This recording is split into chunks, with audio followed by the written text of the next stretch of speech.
بسم اللہ الرحمن الرحیم۔ سوشل میڈیا پہ یہ خبریں اور افواہیں چل رہی ہیں کہ مولانا طارق جمیل صاحب دامت برکاتہ العالیہ کے بیٹے عاصم جمیل کا قتل کیا گیا ہے اور کسی نے گولی ماری یا کوئی دشمنی تھی، تو حقیقت الامر کیا ہے؟ تو بھائی حقیقت الامر ان کے بھائی نے یعنی مولانا یوسف جمیل صاحب نے وضاحت کی ہے،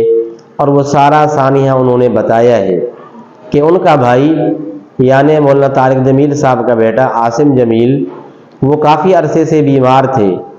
شدت مرض کی وجہ سے اور ڈپریشن کی وجہ سے اور ٹینشن کی وجہ سے اور گھریلو ان کی اہلیہ سے بھی کوئی انبن کی وجہ سے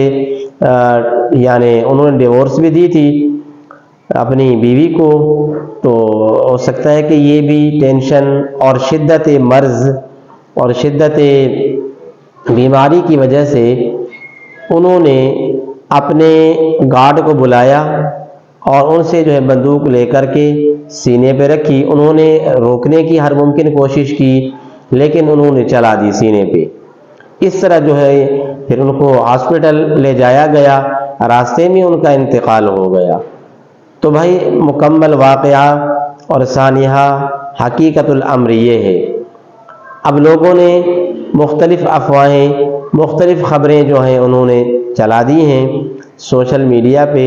انتہائی افسوس اور دکھ کی بات ہے کہ ایسے موقع پر لوگ اپنے ویوز کے بٹورنے کے چکر میں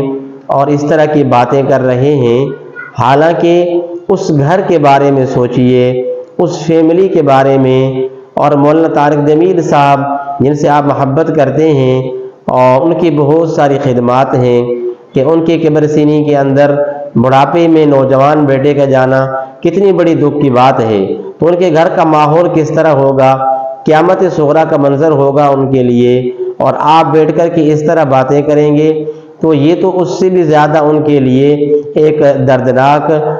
اور غمناک جو ہے بات ہوگی ان کے لیے کہ ایک تو بیٹا چلا گیا اور وہ ان کی تقدیر تھی، قسمت کی بات ہے کہ ان سے یہ کام ہو گیا، سوسائٹ ہے، قتل وغیرہ کچھ بھی نہیں ہے۔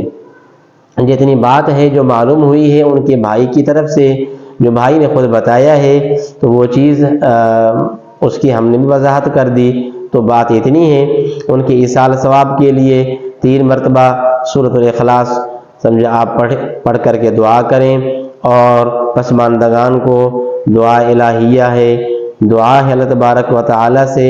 کہ اللہ تبارک و تعالی پسماندگان کو صبر جمیل عطا فرمائے اور مرحوم کی اللہ تبارک و تعالی کامل مغفرت فرمائے۔ السلام علیکم ورحمۃ اللہ۔ باہر سیکیورٹی پہ تعینات جو گارڈ تھا اس سے بندوق لی اور اس سے اپنے آپ کو انہوں نے شوٹ کر دیا۔ انا للہ و انا الیہ راجعون۔ اس کے علاوہ جتنی بھی بات کی جا رہی ہے، کوئی دشمنی تھی، کسی نے حملہ کیا، ایسی کوئی بات نہیں ہے، یہ اللہ کی تقدیر تھی۔